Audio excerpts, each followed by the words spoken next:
Pemirsa, kita lanjutkan diskusi kita. Sebelum ada kasus di Jogja, sesungguhnya perang terhadap preman sudah dimulai oleh Polda Metro Jaya. Tadi Kapolda Metro sempat menelpon saya dan mengatakan sudah 3.000 preman yang ditangkap selama jabatan beliau. Sebagian diantaranya akan diteruskan ke pengadilan dan yang ternyata tidak melakukan pidana ketika tertangkap atau tidak bisa dapat bukti-buktinya itu dilepaskan dan dibina. Dan di antara tokoh yang melakukan perang terhadap preman tersebut di sini ada dari Polda Jaya Kombes Polisi Tony Armanto. Beliau di Direktur Reskrim Umum Polda Metro Jaya. Pak Tony, sebenarnya banyak sekali yang dilakukan oleh Kapolda dan Pak Tony sendiri bersama anak buahnya, khususnya Resmob. Karena berapa banyak yang saya dengar yang ketembak, perampok taksi, perampok Indomaret, perampok macam-macam. Dan kemudian juga ada pembersihan preman besar-besaran. Apa sebetulnya planning dari Polda Metro? Terima kasih Pak Karni. Jadi kegiatan pemberantasan preman ini sebetulnya merupakan operasi rutin yang sudah kita lakukan sejak lama, Pak. Adapun mungkin kalau memang ada eskalasi informasi-informasi yang datang dari masyarakat ini juga bisa kita lakukan dengan operasi rutin yang ditingkatkan untuk itu. Dan memang tadi yang disampaikan oleh Bapak Kapolda sudah ribuan orang yang kita tangkap dan kita proses ke pengadilan. Dan bahkan hari ini ada dari organisasi masyarakat tertentu yang kita tangkap dari kemarin dan 144 orang hari ini kita pastikan untuk ditahan dalam proses premanisme juga, dalam mengganggu proses eksekusi sebuah lahan di daerah Jakarta Barat. Jadi kalau melihat bahwa tindakan premanisme yang mungkin beberapa waktu ini yang kemudian dianggap menjadi satu masalah di wilayah hukum Polda Metro Jaya, sebetulnya kami dengan jajaran dari seluruh Polres sampai dengan tingkat Polsek sudah menyikapi ini untuk meminimalisir persoalan-persoalan yang berkaitan dengan masalah isu premanisme. Ya, kemarin itu ada 158 apa yang ditangkap di Jakarta Barat. Hari ini 144 lagi. Dan ada dua tokoh juga yang ditangkap, yaitu John K. dan Hercules. Kebetulan juga ada pengacaranya di sini. Ini ikon sebenarnya dua nama ini. Sebetulnya Pak Tony itu bagaimana sih gambaran preman di Republik atau di Jakarta ini, khususnya di Polda Metro Jaya? Ya, kami melihat bahwa masalah premanisme ini adalah orang-orang yang melakukan perbuatan melawan hukum yang tentu bisa disikapi dengan langkah-langkah sikap tegas Polri sendiri untuk bisa menjawab, memberikan rasa aman masyarakat sendiri. Jadi kalau memang dilihat dari perbuatan premanisme yang banyak dilakukan di wilayah hukum Polda Metro Jaya, beberapa waktu sebelumnya ini tentunya menyangkut beberapa masalah seperti adanya penguasaan lahan, kemudian debt collector, kemudian pemerasan, pengancaman, dan lain sebagainya. Yang memang ini kemudian disikapi oleh seluruh jajaran untuk bisa kita berantas masalah tindakan premanisme ini. Begitu Pak. Apakah penangkapan terhadap John K. ataupun Hercules tersebut karena memang melakukan kesalahan atau untuk mengesankan bahwa Polda lagi memberantas preman? Ya. Apa mereka itu memang dalam melakukan kejahatan penangkapan itu dilakukan atau untuk membuktikan bahwa Polda melakukan? Kita menjunjung supremasi hukum, Pak. Jadi terkait dengan proses kedua yang tadi disebutkan Pak Kani, ya, siapapun juga yang melakukan pelanggaran termasuk tadi John K dan Hercules. Dengan fakta-fakta hukum yang kita dapat, ini bukan berarti kita ingin memasukkan karena tadi Pak Karni menyebutkan ini sebagai ikon. Tidak. Kami membatasi bahwa perbuatan-perbuatan siapapun, Pak, ya, artinya yang juga melanggar hukum dan kita kategorikan untuk bisa kita proses dalam proses penegakan hukum, ini yang merupakan jawaban dari kita untuk itu. Pak Tony itu kan sebetulnya udah lama bertugas di Jakarta, dulu juga di lapangan. Bagaimana perkembangan dari Pak Tony masih di lapangan dengan sekarang sebagai direktur, balik lagi ke Jakarta jadi direktur? Apakah meningkat atau malah justru berkurang? Karena ada sinyalemen bahwa setelah reformasi justru premanisme itu semakin meriah di Republik ini. Jadi tidak hanya di Jakarta, tapi di Republik ini. Karena preman itu udah merambah kemana-mana.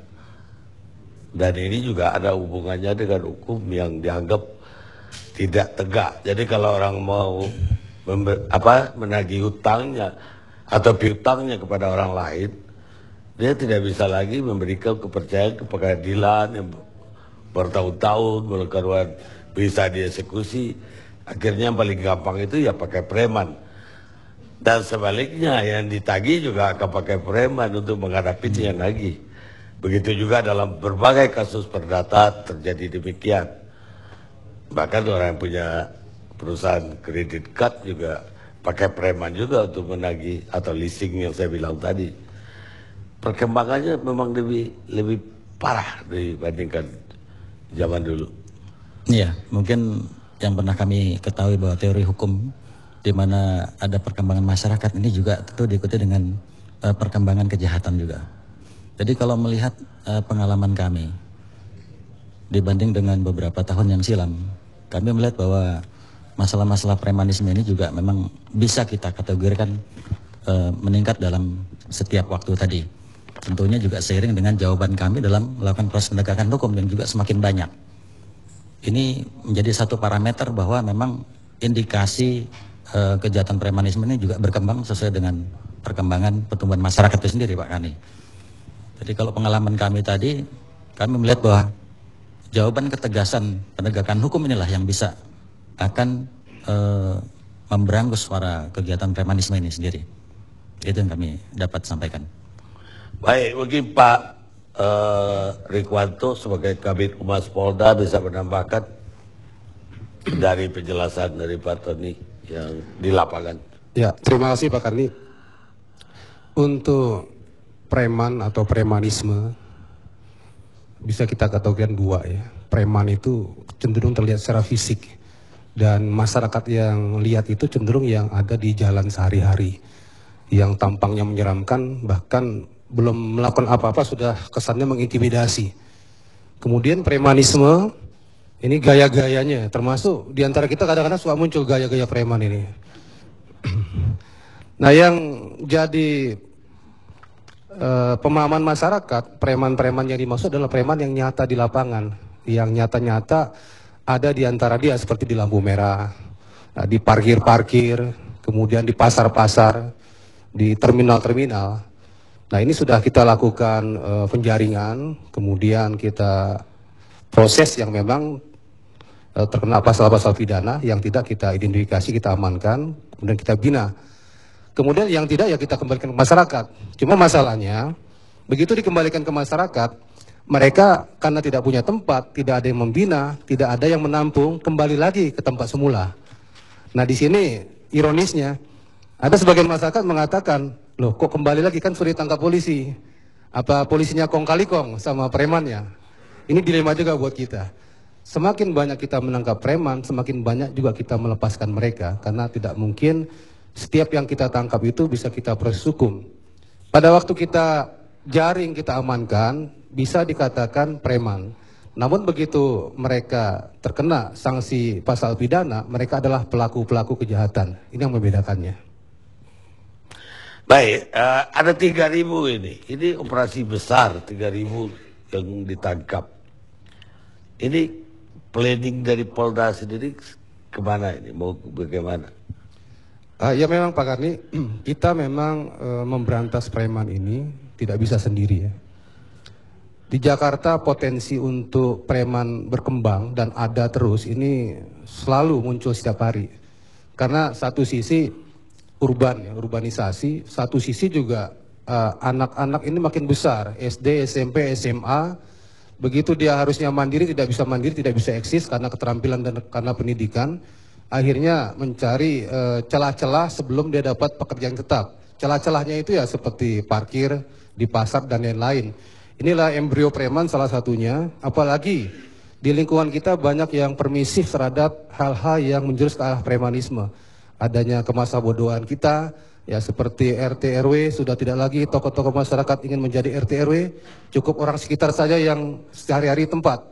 Ya, sehingga keputusan-keputusan strategis di lingkungan kita juga tidak bisa diambil. Akibatnya tempat tinggal kita muncul hal-hal yang memang menjadi embrio premanisme. Dan pemberantasan premanisme di Jakarta akan kita lakukan terus. Ya, walaupun sampai sekarang sudah ada 3.347 yang dijaring, kemudian 526 yang ditahan, dan yang lainnya sisanya dibina. Bahasa dibina juga ini menjadi pertanyaan juga oleh media. Apakah dibina ini artinya diberikan pekerjaan atau dititipkan di dinas sosial? Tidak ya, kita tidak punya sarana untuk itu. Makanya kita perlu kerjasama dengan pemerintah daerah untuk bagaimana menampung mereka-mereka ini agar bisa mendapatkan tempat yang layak. Artinya dapat pendidikan dan dapat pekerjaan untuk tidak jadi kembali kepada kegiatan sehari-hari menjadi preman itu. Ada yang menarik dari pernyataan Presiden tentang preman ini. Dia ingin wilayah Indonesia ini ya seperti negara yang lain juga. Artinya orang aman hidup di wilayah ini. Kalau kita jalan di Tokyo misalnya, jalan di Sydney mau jam 3 pagi kita jalan kaki, kita ya aman lah. Jarang sekali terjadi ada orang dirampok, di Singapura pun yang dekat juga begitu.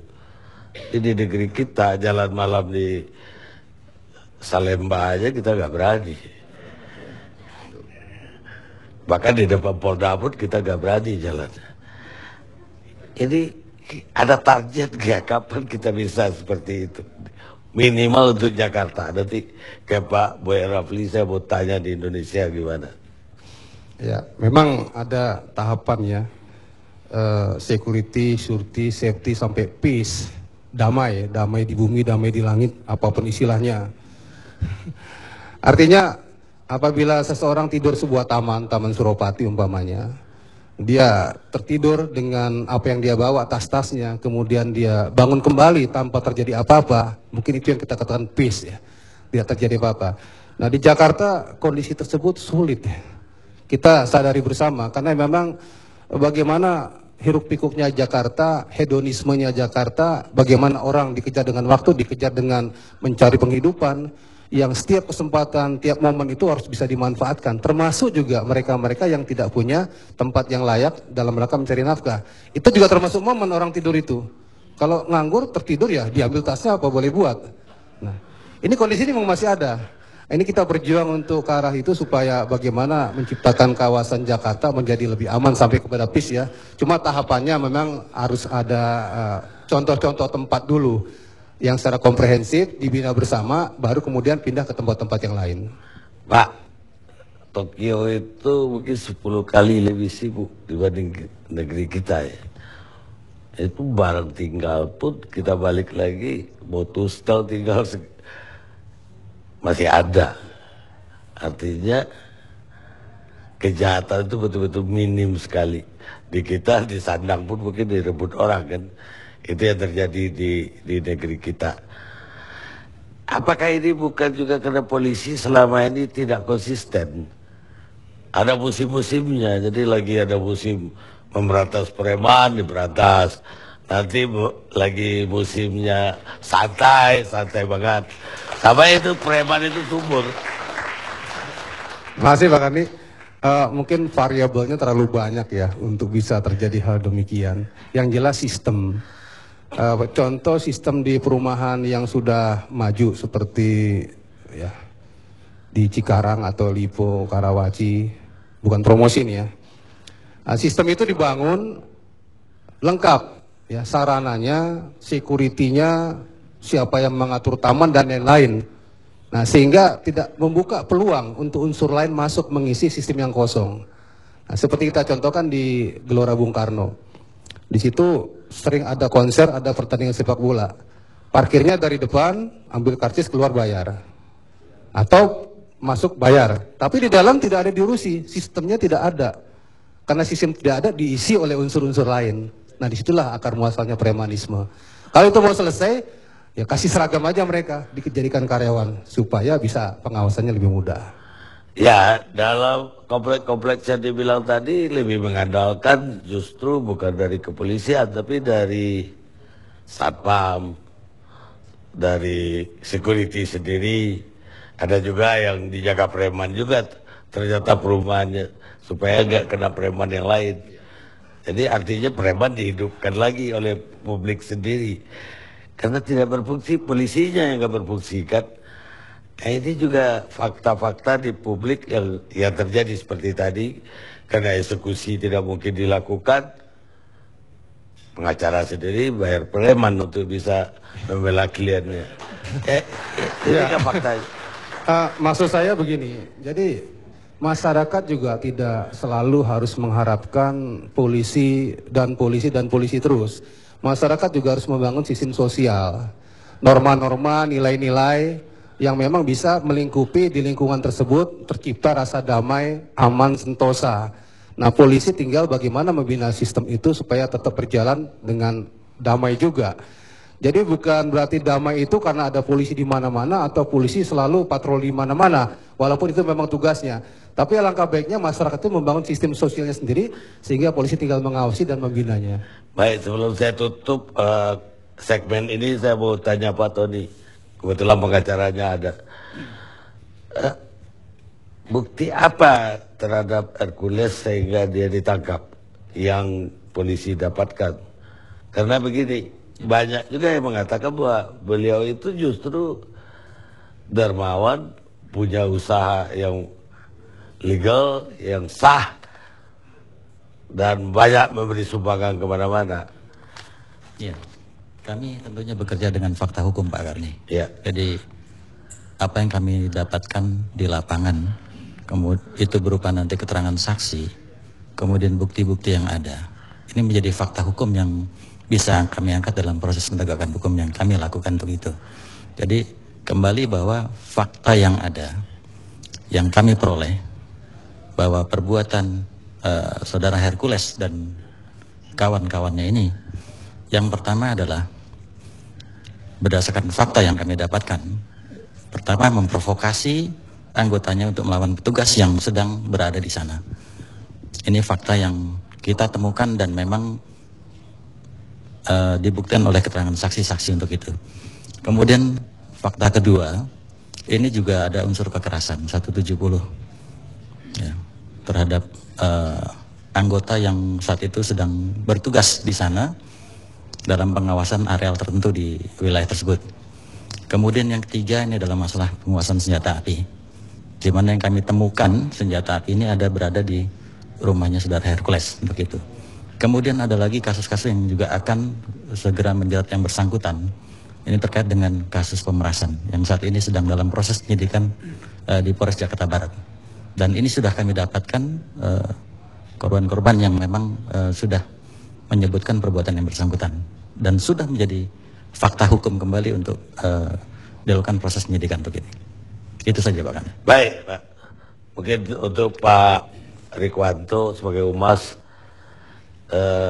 sarana dan petugas tadi, kadang-kadang juga kita sayangkan polisi yang patroli ke perumahan ternyata kurang banyak dibanding mobil patroli yang dipakai untuk mengawal pengusaha-pengusaha, para anggota DPR, dan orang-orang kaya lainnya. Kita istirahat sejenak pemirsa.